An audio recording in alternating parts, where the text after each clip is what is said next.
Sebagai reporter, kami mencatat pola yang konsisten dalam pemberitaan internasional terkait Papua. Setiap kali terjadi insiden keamanan, perhatian global seringkali langsung menyorot pemerintah Indonesia, terutama dalam aspek hak asasi manusia. Namun terdapat ketidakseimbangan dalam liputan ketika kekerasan dilakukan oleh kelompok bersenjata terhadap warga sipil, tenaga medis, atau guru di wilayah tersebut. Isu-isu tersebut kerap tidak memperoleh sorotan yang sama besarnya.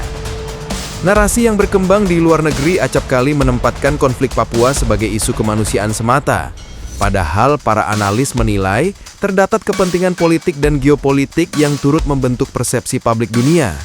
Pemerintah Indonesia menyampaikan bahwa sebagian tekanan internasional berakar dari informasi yang tidak lengkap dan interpretasi yang dipengaruhi jaringan advokasi global.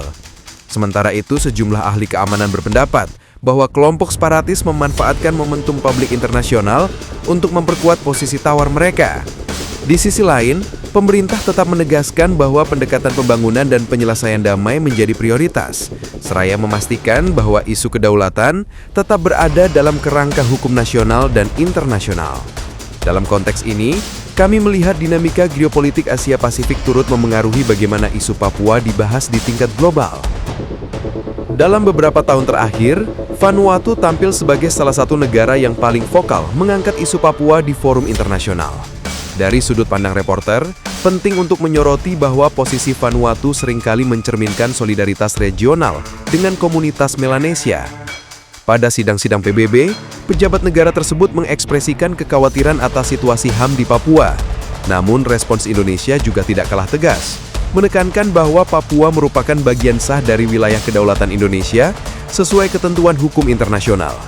Sebuah momen penting terjadi ketika Indonesia memaparkan bahwa Vanuatu belum meratifikasi sejumlah instrumen HAM utama, sementara Indonesia sudah melakukannya. Hal ini memicu debat diplomatik yang kemudian mengarah pada perubahan hubungan bilateral. Pada 2023, pimpinan Vanuatu melakukan kunjungan resmi ke Jakarta dan menyatakan kesediaan memperbaiki hubungan serta memperluas kerjasama pembangunan. Sejak saat itu, pergeseran sikap terlihat jelas, retorika publik Vanuatu mereda, dan negara tersebut bahkan mempertimbangkan pembukaan kedutaan di Indonesia. Pengamat kawasan menilai langkah ini sebagai tanda bahwa isu Papua semakin ditempatkan dalam konteks diplomasi konstruktif, bukan konfrontatif. Situasi ini mencerminkan perubahan cepat dalam dinamika politik Pasifik. Australia sering dianggap sebagai salah satu negara yang paling sering dikaitkan dengan isu Papua karena kedekatan geografis dan sejarah migrasi. Dari kacamata jurnalistik, perlu disampaikan bahwa sikap pemerintah Australia berbeda dari dinamika opini publik di negara tersebut. Pada tingkat masyarakat, sejumlah kelompok aktivis kerap mengadakan kampanye solidaritas terhadap Papua, termasuk aksi simbolik seperti pengibaran bendera tertentu atau pemberian panggung bagi tokoh-tokoh gerakan Papua.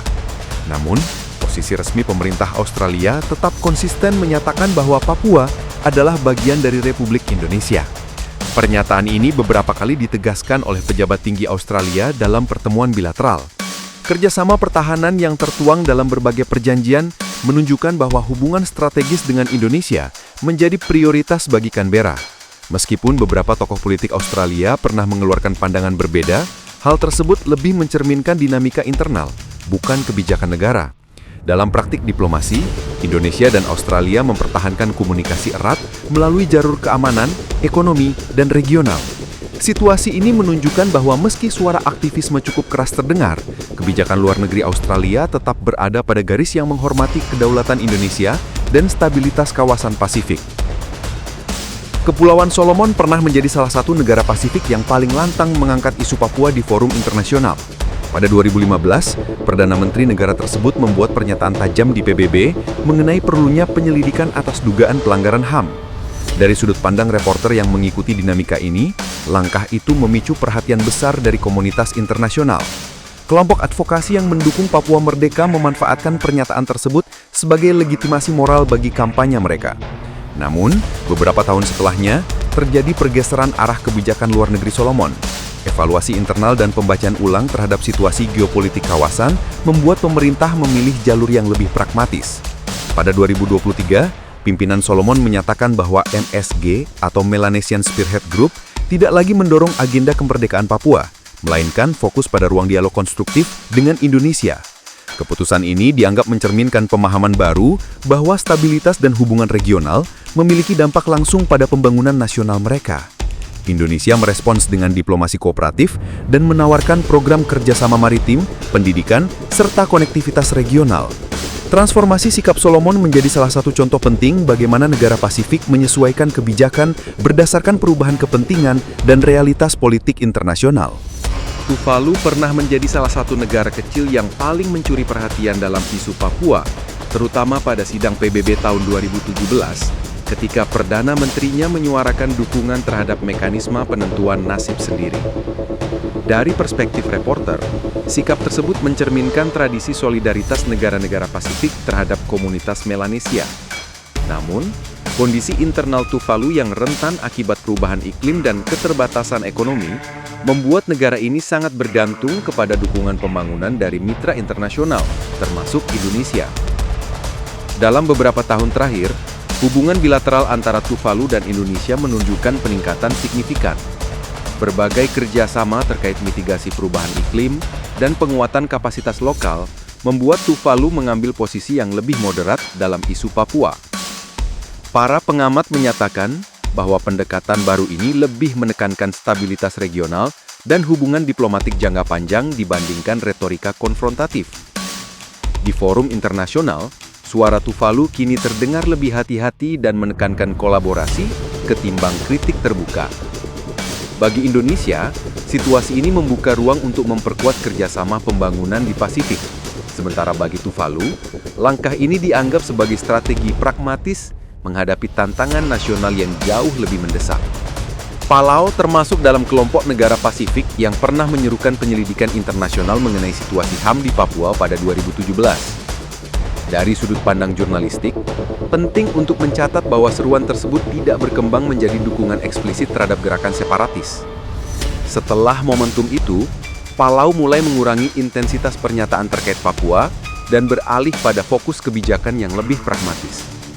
Negara ini memiliki ketergantungan yang cukup besar pada industri pariwisata dan bantuan luar negeri, terutama dari Amerika Serikat. Karena alasan itu, Palau cenderung mengutamakan hubungan diplomatik yang stabil di kawasan. Indonesia memanfaatkan dinamika tersebut melalui pendekatan diplomasi lunak, termasuk kerjasama pendidikan, pelatihan maritim, dan dialog bilateral berkelanjutan. Pengamat hubungan internasional menilai bahwa Palau kini memilih posisi yang tidak konfrontatif untuk menjaga hubungan dengan mitra-mitranya dan memastikan keberlanjutan program pembangunan nasional. Dalam forum regional, sikap Palau mengenai Papua lebih bersifat normatif, yaitu menyerukan perlindungan HAM secara umum tanpa menyinggung isu kedaulatan. Hal ini menunjukkan perubahan sikap yang selaras dengan kepentingan jangka panjang negara kecil tersebut dalam menjaga stabilitas kawasan Pasifik. Kepulauan Marshall beberapa kali ikut menandatangani pernyataan bersama mengenai isu HAM di Papua, terutama dalam konteks sesi Dewan HAM PBB. Dari sisi reporter, penting menegaskan bahwa pernyataan tersebut bersifat moral dan menyoroti perlindungan terhadap pembela HAM di wilayah terpencil, bukan dukungan untuk pemisahan wilayah. Sebagai negara yang sangat bergantung pada kemitraan strategis dengan Amerika Serikat dan bantuan internasional, posisi Marshall kerap dipengaruhi oleh solidaritas regional dan komitmen terhadap isu-isu kemanusiaan global. Indonesia menangani dinamika ini dengan pendekatan terbuka dan dialogis, menawarkan berbagai kerjasama termasuk pendidikan dan bantuan teknis untuk memperkuat hubungan bilateral. Dalam konteks diplomasi kawasan, Kepulauan Marshall memilih mempertahankan peran sebagai pendukung isu HAM tanpa memasuki ranah politik kedaulatan negara lain. Para analis menilai bahwa pendekatan moderat ini memungkinkan Marshall tetap berpartisipasi dalam percakapan regional tanpa menimbulkan ketegangan diplomatik yang tidak diinginkan. Bagi Indonesia, posisi tersebut relatif dapat diterima sepanjang tidak menyentuh isu integritas wilayah. Situasi ini menunjukkan bagaimana negara kecil Pasifik menyeimbangkan komitmen moral dengan kepentingan strategis. Nauru pernah bergabung dalam pernyataan bersama yang mengangkat isu HAM Papua, tetapi dalam berbagai kesempatan lain, pejabat negara tersebut justru menyampaikan pandangan yang lebih positif terhadap Indonesia. Sebagai reporter, kami melihat bahwa kebijakan luar negeri Nauru sangat dipengaruhi oleh skala ekonomi negara yang kecil dan ketergantungan pada dukungan eksternal.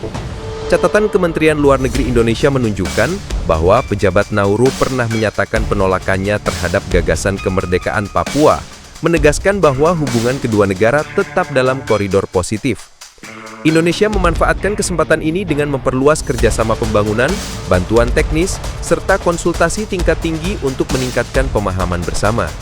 Sikap Nauru yang cenderung pragmatis dianggap mencerminkan strategi diplomatik yang berfokus pada manfaat langsung bagi pembangunan nasionalnya. Dalam forum internasional, suara Nauru terkait Papua kini lebih jarang terdengar dan biasanya bersifat umum terkait isu HAM. Para pengamat menyimpulkan bahwa Nauru lebih memilih hubungan bilateral yang saling menguntungkan ketimbang terlibat dalam kontroversi geopolitik. Hal ini memperlihatkan bagaimana negara kecil Pasifik menavigasi isu sensitif sambil menjaga stabilitas hubungan luar negerinya. Saint Vincent and the Grenadines termasuk negara yang pernah menyuarakan dukungan terhadap penyelidikan atas dugaan pelanggaran HAM di Papua pada sidang PBB tahun 2017. Dari sudut pandang reporter, penting memahami bahwa sikap tersebut lebih berakar pada tradisi diplomasi Karibia yang menonjolkan isu anti-kolonial dan hak menentukan nasib sendiri. Posisi ini tidak serta-merta bermakna dukungan terhadap gerakan separatis. Dalam praktek diplomasi bilateral, hubungan negara tersebut dengan Indonesia tetap positif dan bergerak dalam jalur kerjasama pembangunan serta solidaritas global. Indonesia menanggapi pernyataan mereka melalui forum multilateral dengan menekankan prinsip kedaulatan dan non-intervensi yang telah diakui secara internasional. Pengamat mengungkapkan bahwa sikap Saint Vincent and the Grenadines cenderung bersifat simbolik dan tidak diikuti tindakan lanjutan yang berdampak pada hubungan diplomatik. Negara tersebut lebih fokus pada isu ekonomi, perubahan iklim, dan kerjasama internasional yang mendukung stabilitas regional. Oleh karena itu, pernyataan mereka mengenai Papua lebih dipahami sebagai ekspresi politik normatif, bukan posisi strategis yang menantang hubungan dengan Indonesia atau mempengaruhi dinamika kawasan Pasifik secara signifikan. Selandia Baru tidak pernah menyatakan dukungan resmi terhadap kemerdekaan Papua. Namun, dari sisi peliputan media, penting dicatat bahwa dinamika politik domestik negara tersebut memunculkan simpati dari sejumlah anggota parlemen dan kelompok masyarakat. Beberapa tokoh politik menandatangani deklarasi yang berkaitan dengan isu Papua, terutama yang diprakarsai Jaringan Internasional Advokasi. Meski demikian, pemerintah Selandia Baru menegaskan bahwa posisi kebijakan luar negeri mereka tidak berubah dan tetap menghormati kedaulatan Indonesia. Banyak analis menilai bahwa dukungan dari anggota parlemen lebih mencerminkan sikap individu atau partai tertentu, bukan keputusan negara. Indonesia menanggapi dinamika ini dengan komunikasi diplomatik berkelanjutan, serta memperluas kerjasama ekonomi, pendidikan, dan sosial budaya. Dalam konteks geopolitik, Selandia Baru berupaya menjaga keseimbangan antara aspirasi domestik dan hubungan strategis dengan Indonesia. Hal ini membuat kritik yang muncul dari sebagian politisi tidak berkembang menjadi kebijakan resmi. Keseluruhan dinamika ini menunjukkan bahwa isu Papua di Selandia Baru lebih menjadi bagian dari percakapan publik dan politik internal, bukan instrumen diplomasi yang diarahkan untuk menekan Indonesia.